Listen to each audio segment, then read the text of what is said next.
it's 1.6 million women a year have chlamydial infections. And you have 200,000 women with syphilis, or patients with syphilis, 4,000 babies with congenital syphilis. So when we talk about percentages, I think it sterilizes the true underlying issues. So when you're looking at those kind of numbers, millions of men and women, you know, um, and and other individuals with these STIs, it really brings it home. This is a big problem that we need to address.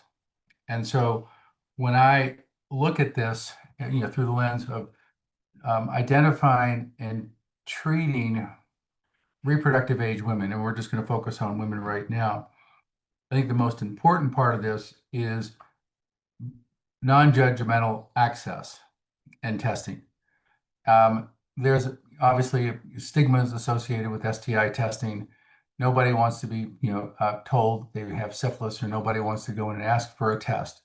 So I think that the best way to do that is to make it universal in kind of an opt-out situation, so that they don't have to ask for the test. The doctor doesn't need to talk about sexual health, and a lot of doctors, men and women, male and female, are uncomfortable talking about sexual health. Maybe they don't have the time, maybe they don't have the resources, maybe they're just uncomfortable.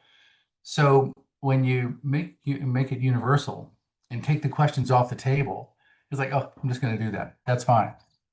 So because it it's non-judgmental, it allows you as an individual, as a physician, or as a nurse practitioner, as a healthcare professional, to get closer into the care management pathway. Say, I want to care for you.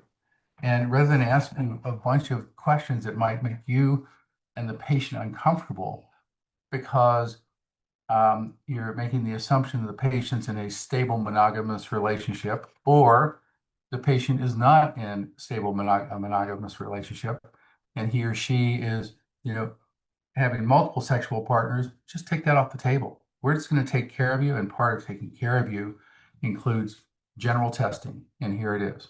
So I think that when we look at the 13% increase, we have to look at it against the background of the structural factors that prevent women, from going to the physician, or engaging the healthcare system. And those would be the discussion, but also the access. We have places in the country where there are no doctors, there's no healthcare.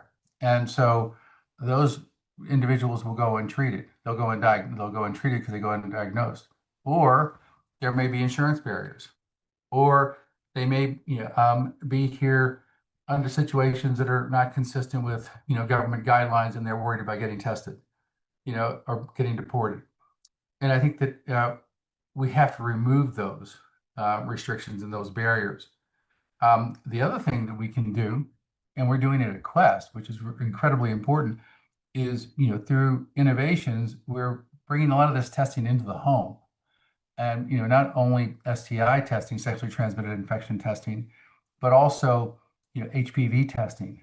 Um, and you're bringing that into a place um, where the patient isn't going to, you don't have to, she doesn't have, he or she doesn't need to discuss anything. And I want to make sure that when I say he or she, that I'm not excluding, the non or the binary patients or the transgender, but for purposes of this conversation, I think it's more fluid for me to talk like that.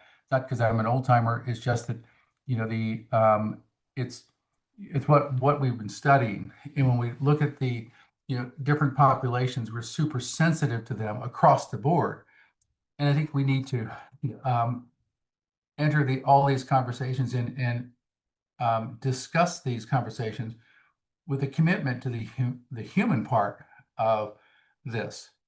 And it's not just the medical access, but it's the human part of it. And I think that we need to be more committed to the health and well-being of mothers and babies, and to general reproductive health.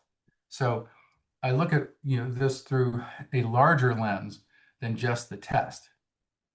And I think that all my colleagues, all my OBGYNs who I have a chance to see on a regular basis, because I travel the country now, the level of commitment that these individuals have to patient care is unsurpassed.